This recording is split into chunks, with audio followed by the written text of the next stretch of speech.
It's so nice to see all of you. I wish it was under better circumstances, but I'd like to thank Rossam Shor for inviting me to share with you this evening a few words of Chizuk. And this evening's Chizuk session I've been asked to announce is Le'ilui Nishmat Tzvi ben Moshe. Shetahei Nishmatot Tzura B'tzor HaChayim. I'm not someone who is often at a loss for words. You can ask my students, you can ask my wife, you can ask my kids, but I have found myself, like all of us, silenced over the past 2 weeks, finding it very difficult, finding the words difficult. Pashut ein milim. Hard to find the words to describe what our people are going through. I think we are all experiencing that type of paralysis, like Aaron upon learning the news of the death of his sons, Vayidom Aharon, or when Yechezkel in Perek Chavdal is told by Hashem that his beloved bride, the bride of his youth, is going to die, and he is not permitted to mourn. This, of course, is supposed to represent the Churban Habayit, the destruction of the Holy Temple, and the exile, which he can never truly mourn for, never truly experience the pain. But he's told not to mourn. And in fact, we actually learn a number of the laws of mourning from what Yechezkel is told not to do. But he's told, Hanik, don't. Be silent from your crying and your groaning. And like Yirmiyahu, following the Churban Habayit in Eicha, where he describes Gam ki azak v'ashavea, he wants to cry and scream out to Hashem, but Satam tfilati, Hashem has shut my prayer. This is such a difficult time, and it's so difficult to find the right words. And whenever I'm struggling, and whenever I need some chizuk, it's supposed to be a chizuk session where we rabbis from the OU are supposed to provide chizuk. Whenever I need chizuk, because I need chizuk myself, I often turn to this sefer here, the sefer Eish Kodesh, the Drashot Mishnot Haza'am, the holy fire, the drashot, the sermons from the years of wrath, the years of fury. These are the drashot that the Piaseczner Rebbe, Rav Kolonimus, Kalman, Shapira of Piaseczner, gave to those Jews in the Warsaw Ghetto. These are the drashot that he gave between the fall of 1939 and the spring of 1942, when the ghetto was being liquidated following the gross action, the deportations to Treblinka and other camps. And these are the drashot that he gave on Shabbat at Seudah Shlishit, surrounded by not only his Hasidim from Piaseczner, which was a small Hasidic sect, but as many described in their journal entries, surrounded by hundreds of Jews of all different backgrounds who would come and hear him on Shabbat at Seudah Shlishit, and he would try to give them chizuk. And these drashot, which miraculously survived, it's an incredible story, but not for now, how these drashot survived the war and were buried underneath that cursed soil of the Warsaw Ghetto in Poland, and miraculously and with tremendous hashgachat Hashem, tremendous divine intervention, found their way to the Jewish people, because we need this chizuk. And I'd like to, B'shutchem, explore together with you a very powerful passage from a drasha that the Rebbe gave in March of 1942 on Shabbat HaChodesh. So here I'll put on the screen for you all to see, and we can learn this piece together, because as I said, it's such a powerful passage. It gives me chizuk. I hope it gives you chizuk. It speaks to a theme that the Piaseczner Rebbe returns to in many places, the idea that Hashem is suffering along with us, and that the Jews in the ghetto, even amidst the most terrible conditions, they need to stay strong in their emunah, in their faith, in their bitachon, in their trust in God. He was someone who was always giving Jews chizuk and encouraging a sense of normalcy the continuity of religious observance, even amidst all the challenges that the ghetto would impose. So let's learn this powerful piece together. Put it up on the screen. I trust everyone can see. He writes the following: V'lich'ora yesh lish'ol eich nitgaleh hanevuah or nitgalah hanevuah l'Moshe Rabbeinu. Ha lahashrat hanevuah tzricha simcha. We can ask a very basic question. How is it possible that prophecy, nevuah, was revealed to Moshe Rabbeinu when prophecy requires simcha, requires joy? By the way, joy is another theme that Piaseczner Rebbe returns to many places in his drashot. Prophecy, as the Gemara and as the Rambam explains, requires the prophet to be in a state of joy. The Gemara in Masechet Shabbat and Daf Lamed says that the Shekhinah, the divine presence, rests not on someone who is sad or just sitting there. Ein Shekhinah shora lo mitoch atzvut velo mitoch atzlut velo mitoch schok, not someone who's fooling around. Velo mitoch kalut rosh velo mitoch sicha velo mitoch dvarim betelim, someone who's conversing. Ela mitoch dvar simcha shel mitzvah. The divine presence rests upon someone who is bisimcha, who is joyous. And the Rambam, based on this passage in the Gemara in Shabbat and Daf Lamed, the Rambam amplifies this in his Hilchot Yesodei HaTorah and explains that in order for a prophet to experience prophecy, the prophet must be in a state of simcha, must be in a state of spiritual ecstasy.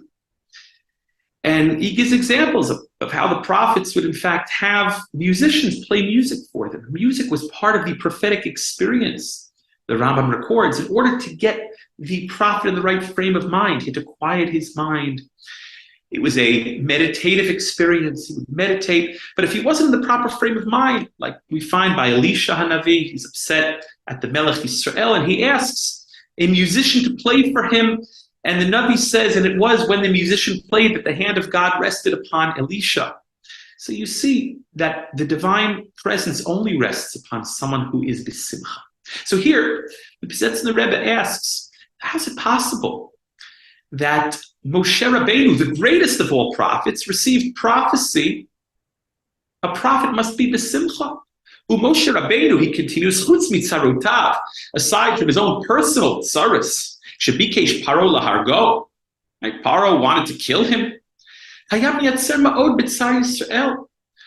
Moshe Rabbeinu was in great pain because of the pain that the Jewish people were going through.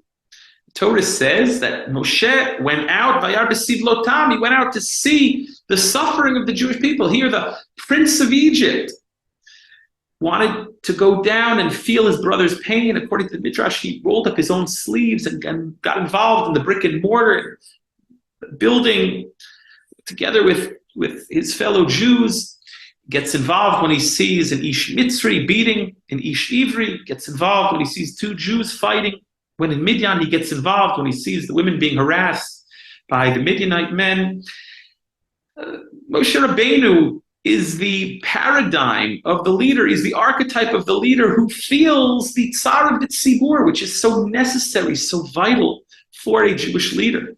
So the Piaseczner Rebbe here asks, how is it possible that Moshe Rabbeinu experiences prophecy when he is bitzar? He's got his own tsuris, Paro trying to kill him, and he's feeling the tsar of the nation, of the people of Israel. Kiroim shekol kach hayam yetzer b'tzarotam shel Yisrael ad she'amar ve'im ayin machenina. Ad kedei kach, we know that Moshe Rabbeinu was willing to be left out of the Torah. He felt the tsar, that burden of pain of Klal Yisrael, to such a degree where he said, Hashem, if you don't forgive the Jewish people for the Chet Egel, machenina, erase me, please, from your sefer. Aval al ze nir'eh Hashem b'pam ha'echad basneh u'pirish Rashi mishum imo anochi b'tzara. So the Rebbe points out that it's interesting. The first time that Hashem appears to Moshe, he appears to him in a burning bush, speaks to him through a burning bush, And what type of bush? The Torah calls it a sneh. What type of bush is a sneh? It's a thorn bush. You have this double metaphor, right? Where Rashi explains Hashem is expressing that even Hashem, Kiviyachol, is experiencing pain. Hashem is feeling the pain of the Jewish people. And Rashi invokes the pasuk from Tehillim Sadi Aleph, which we will return to in a few moments. Imo anochi v'tzara.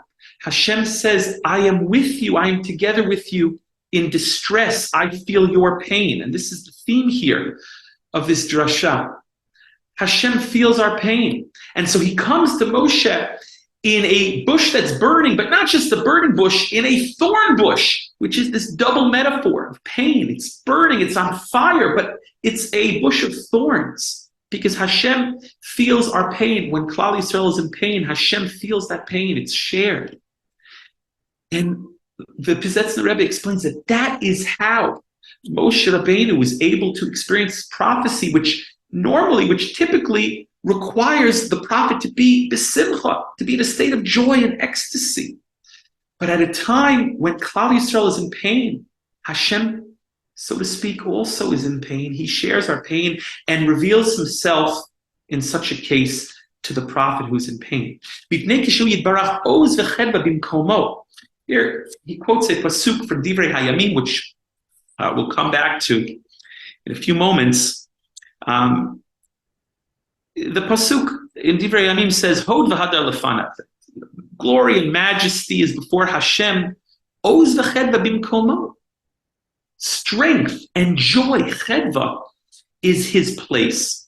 Meaning, Hashem is kulo simcha. So again, how is it possible that a Navi who is in pain can receive prophecy? Typically, a Navi who's in pain cannot receive prophecy. He has to be in a state of joy because Hashem is kulo chedva. Az yichola hanevuah litgalot al hanavi rak yeshu b'simcha.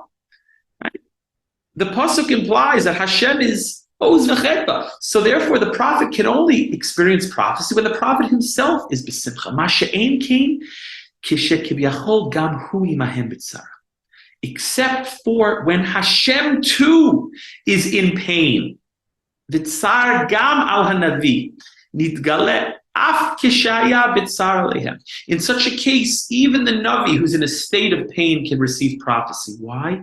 Because in such a case, when the Jewish people are suffering, and Hashem is suffering with them, and Hashem, Kiviyachol, is in pain, so then Hashem can reveal himself to the prophet who's in pain. And he proves this based on a Gemara in Chagigah.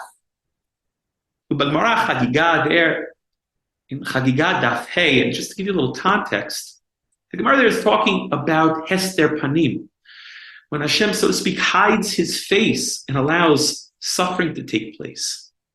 So the Gemara there asks, the Gemara first suggests that Hashem cries. And the Gemara asks, is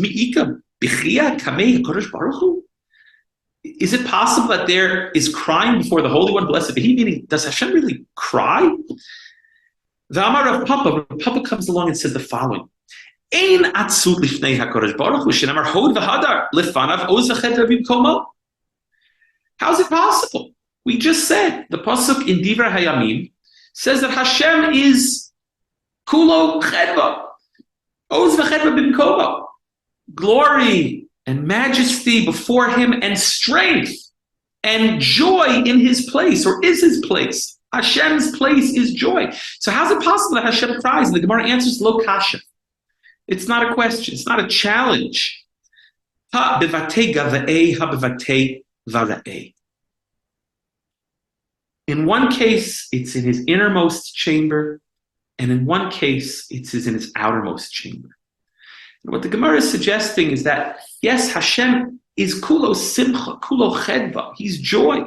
That's sort of in his outermost chamber. That's typically how he relates to this world and how he relates to Nevuah. And therefore, typically, the prophet has to be in a state of ecstasy to receive prophecy. The prophecy has to come through simcha. And sometimes the prophet needs a little music to achieve that. But then there is, the Gemara says, the batei gava'ei, the innermost chambers, that sometimes when the Jewish people are suffering, Hashem suffers along with them, and he cries in his innermost chamber. Now, you could interpret the Gemara, superficially, like you see the big, brave Israeli soldier, the tzadchan. Nothing phases him. Right? He's a gever. He's a typical tough guy. And then he goes off his innermost chamber, his batei gava'eh. He goes off to the corner and weeps like a little baby. But the way the Piaseczner Rebbe reads this Gemara is a little bit differently. What he says is that when Hashem sees the Jewish people suffering, the Gemara says he cries in his innermost chamber because it's dafka then that we can access Hashem in his innermost chamber. We can experience the greatest intimacy with Hashem. That's something that we'll come back to in a moment. So he says, Ita. You have in the Gemara, so I said the Gemara there, says that in his outermost chamber, how Hashem, so to speak, presents himself typically, that's strength and joy. Strength and joy are his place. But his innermost chamber, the Rebbe says that in his innermost chamber, he cries together with the Jewish people. He cries at the sorrows of the Jewish people. Hashem is crying together with us right now, seeing those horrific images that we've all seen, that we shouldn't see, but we've seen because the world needs to see them, those terrifying images, those terrible atrocities. I teach Gemara shiurim and halacha shiurim every morning to a group of mostly retired men. And I had to apologize today. I said, I'm not really presenting the Gemara as clearly as I would like to, as clearly as I normally do. But teaching Gemara requires a lot of clarity, right? And clarity of thought and precision. And I just felt like I said, I saw something that really shook me to my core this morning. Something very disturbing.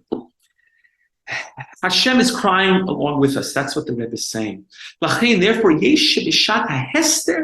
a time of Hester Panim, when Hashem is hiding his face, what is Hester Panim?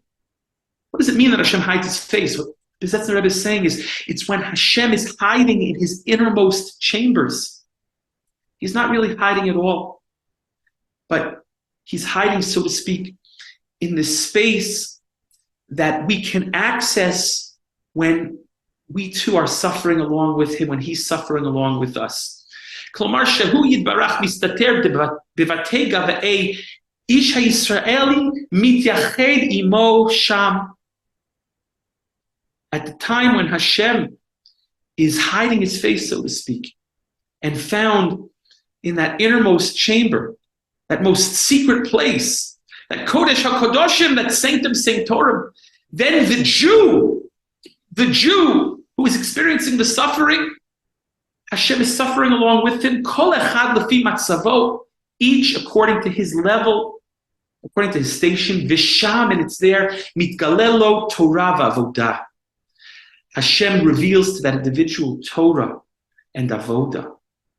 Ukvar dibarnu, eich Torah shebal peh, nitgale begalut, or nitgala begalut, Torah shebal peh. He says, I've already explained how it's dafka in the deepest depths of galut, of exile, in the dark exile. That is where the Torah shebal peh proliferates.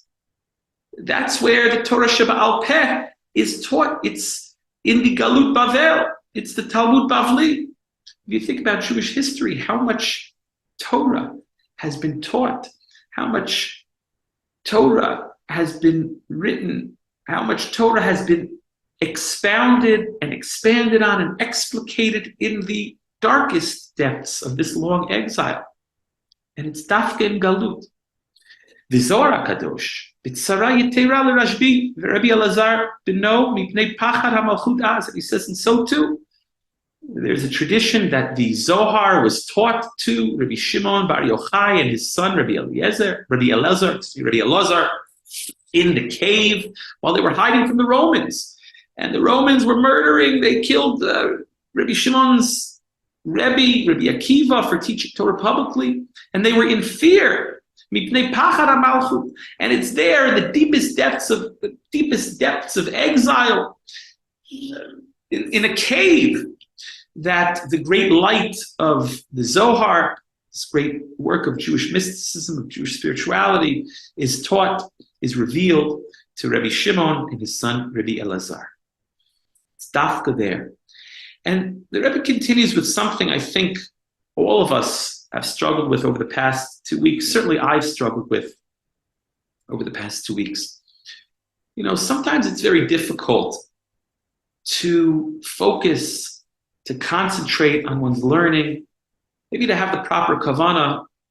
In davening, we want to daven, of course, for all those injured. We want to daven for the hostages to be released. We want to daven for our holy soldiers.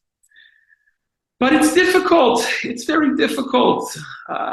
It's difficult to focus. We're so distracted. We're so, as I said, shaken. Maybe I'm just speaking to myself here.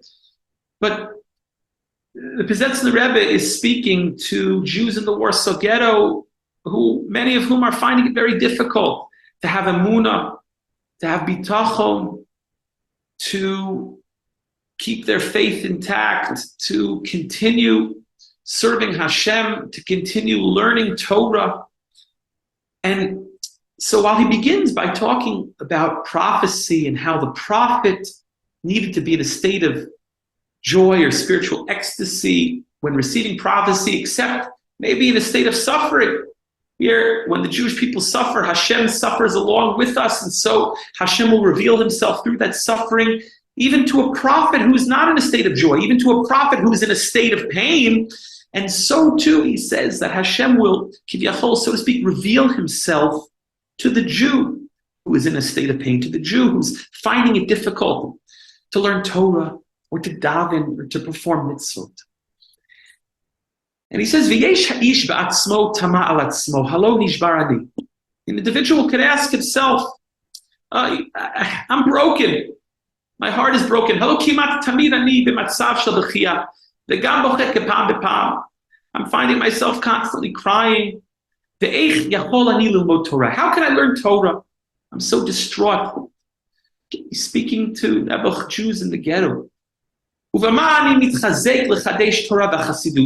do to be mechadesh divrei Torah and Hasidut? Maybe the Rebbe here is speaking to himself. Maybe he's getting personal. V'yesh pa'amim sheyachli bo leimor. Ein zot rak avirat halev b'kirbi sheyachol ani litchazek v'lmod b'tzaroti Yisrael hamrubim kol kach. So sometimes the person says, okay, despite the heartbreak, maybe I can strengthen myself to learn a little bit, despite my pain and the pain that the Jewish people are going through. And then he says, I'm just too broken. I'm too tzibrochen.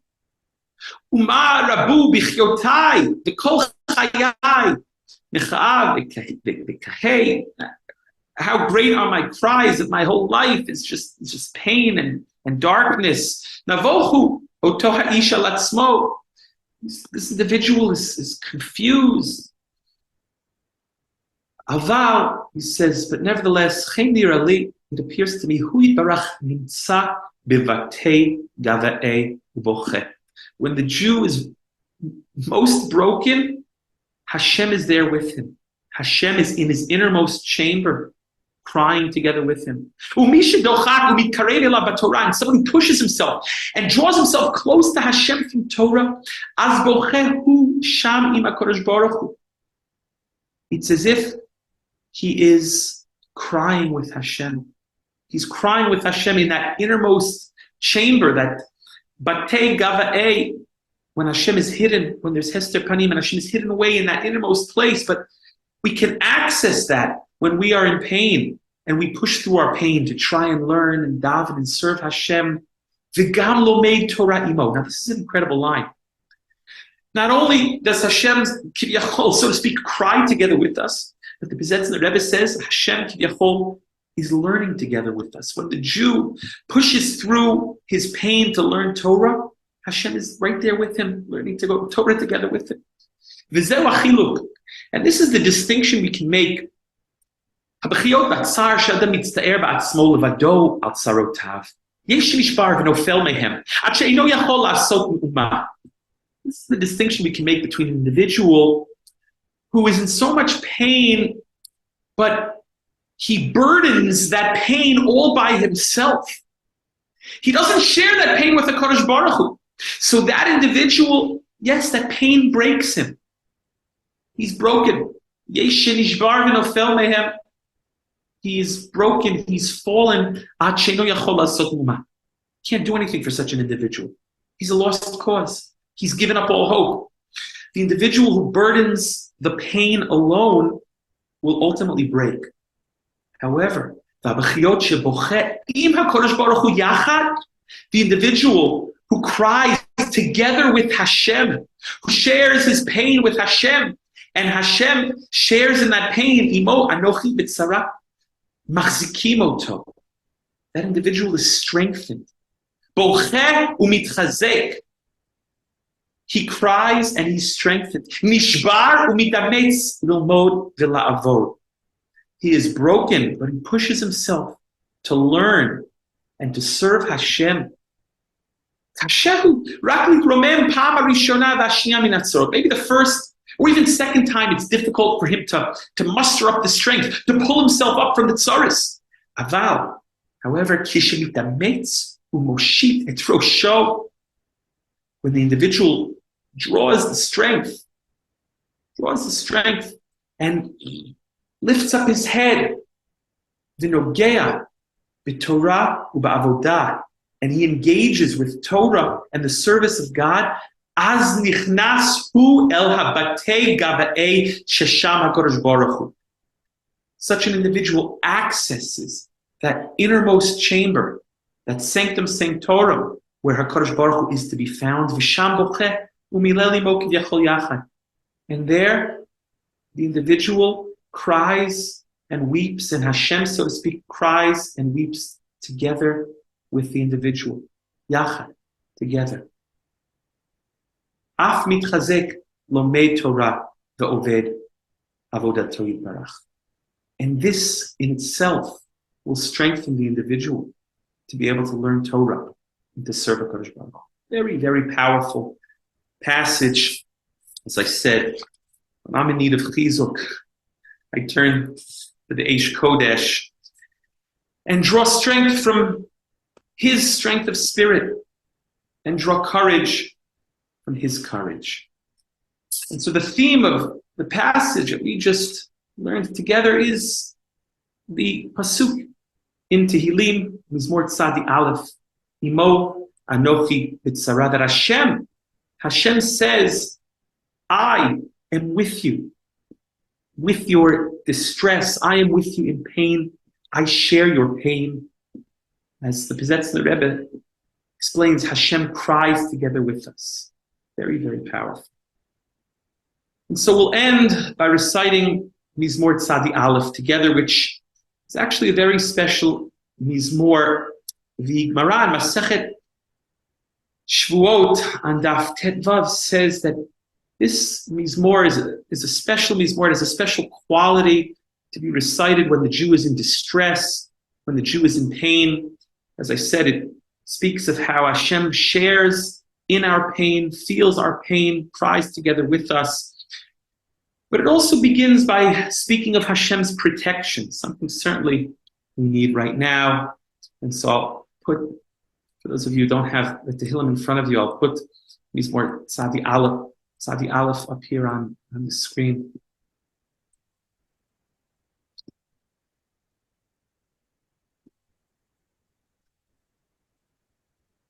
Yoishe b'seiser elyon b'tzel shadai sloinon oimar ladinoi machsi umitzudasi eloi hai eftach boi ki hu yatzilcha mipach yakush midever habois be'evrasoi yosech loch v'sachas knofov Techse sina v'soichera amitoi loisira mi pachad loila mechetz yauf yoimam mi dever ba'oifel yahaloich mi kedev yashud Tzoharayim Ipol mitzidcha elef urvava miminecha elecha lo yigash rak beinecha sabit v'shilumot rishayim tireh. Here it speaks of the annihilation of the wicked. It's not only about Hashem's protection, but about the annihilation of the wicked, something we're all praying for.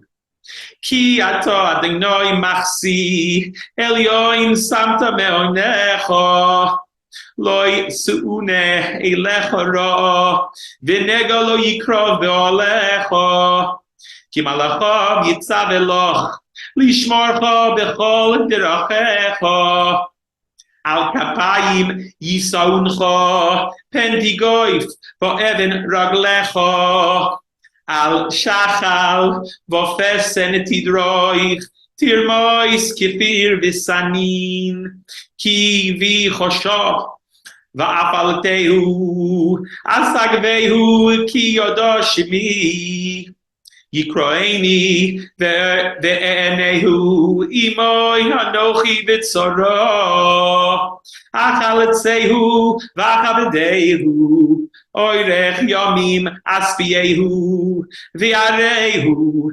b'shuasi.